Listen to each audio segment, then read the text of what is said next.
তরকারি রচনা যে বলতে পারবে না তাকে আজকে কঠিন শাস্তি দেওয়া হবে। বল্টু, তুই প্রথমে শুরু কর। দামে কম মানে ভালো কাকলি ফার্নিচার, ঠিক তেমনি দামে কম মানে ভালো তরকারি। তরকারি একটি গৃহপালিত সবজি। বাড়ির উঠানে চাষাবাদ করা যায় বলে একে গৃহপালিত সবজি বলে।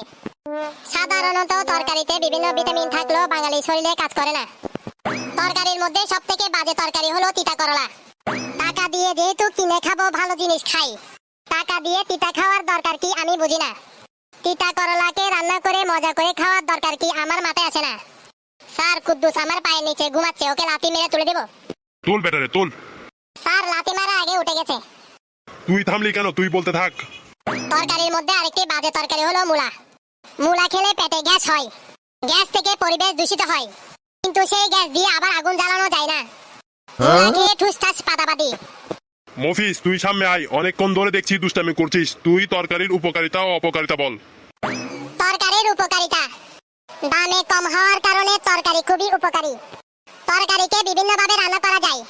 আলু দিয়ে মূলা দিয়ে তরকারি, আলু দিয়ে ফুলকপি দিয়ে তরকারি, আলু দিয়ে আলুর চাপ, আলু দিয়ে আলুর ভাজি, পটল দিয়ে পটল ভাজি, পটলের কারি, ভাত দিয়ে খাওয়ার জন্য বেগুনি, রমজান মাসে খাওয়ার জন্য বেগুনি, ইত্যাদি ইত্যাদি ইত্যাদি।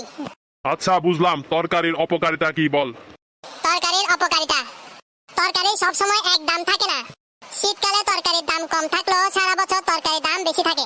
তরকারি হলো গরিবের খাদ্য। তরকারি বড় লোকরাও খায় বলে গরিবের হক মেরে দেয়। তরকারির অপকারিতা অনেক। পরিশেষে আমরা বলতে পারি যে তরকারি ছাড়া দৈনিক জীবন চলা অসম্ভব। সকালে নাস্তার সাথে তরকারি, দুপুরে ভাতের সাথে তরকারি, সন্ধ্যা নাস্তায় তরকারি, রাতে ভাতের সাথে তরকারি, ঘুমের মধ্যে তরকারি, সারাদিন শুধু তরকারি আর তরকারি। ও তরকারি আছে তরকারি, তরকারি আছে তরকারি। এই আলু পটল তরকারি, মূলা বেগুনি তরকারি, ঝিঙ্গা পটল তরকারি।